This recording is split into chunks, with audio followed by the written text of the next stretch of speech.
Notre leçon d'aujourd'hui, c'est le schéma narratif. Le schéma narratif d'un récit ou bien d'une nouvelle, d'un conte. Donc, le schéma narratif est le déroulement chronologique de l'action.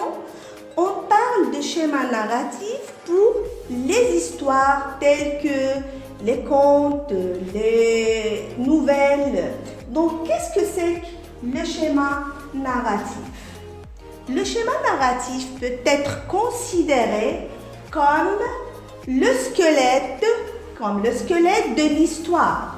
Tu peux le considérer comme le résumé de cette dernière ou comme son plan. Comme vous voyez ici, je vous écris un plan.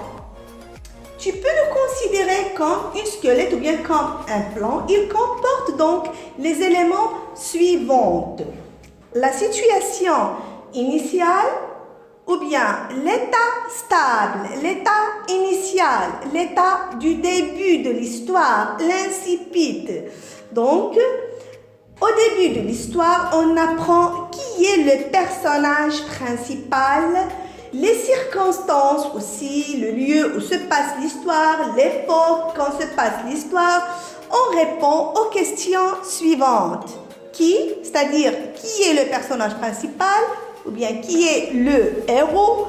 Quoi, c'est quoi la circonstance ou bien c'est quoi l'histoire en général.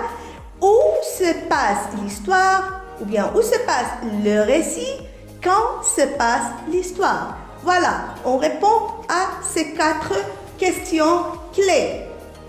Donc, la situation des personnages, comme je viens de signaler, il y a une certaine stabilité. L'histoire est racontée à l'imparfait. Deuxième élément, l'élément perturbateur ou bien l'élément qui rend la situation initiale instable. Donc, quelque chose survient d'un seul coup, soudain, et provoque une rupture de la stabilité de l'action, la stabilité qui était dans la situation initiale. Voilà, donc l'action est alors déclenchée. L'élément perturbateur peut être l'arrivée d'un personnage, une révélation, une découverte, un événement particulier. L'histoire est alors au passé simple. Troisième élément, c'est le déroulement ou bien les péripéties. Ce sont les différentes aventures des héros. Alors, il s'agit de toutes les actions qui ont lieu alors, la quête de la belle princesse par exemple, la vie d'un homme ayant une cervelle en or, la vengeance par exemple d'un homme. Les personnages tentent de trouver un nouvel équilibre. L'histoire est au passé simple, mais il peut y avoir des descriptions au milieu ou des pauses de réflexion. Là, on utilise l'imparfait. Quatrième élément, c'est l'élément de résolution ou bien le dénouement ou bien l'élément équilibrant. La dernière action de l'histoire qui amène à la situation finale.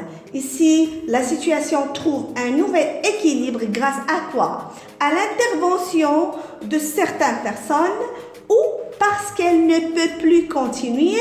Ici, bien évidemment, on utilise le passé simple en majorité. Et finalement, on finit par la situation finale. ici, ou bien l'état stable dans lequel se retrouvent les héros.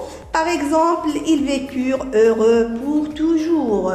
L'histoire est terminée. Les personnages sont heureux ou malheureux. Et l'auteur nous donne à voir le tableau d'une nouvelle situation stable, différente de la situation finale, pire ou meilleure. Ça peut mener à la réussite ou bien à l'échec. Ici, on utilise le passé simple en majorité. Voilà donc la leçon d'aujourd'hui.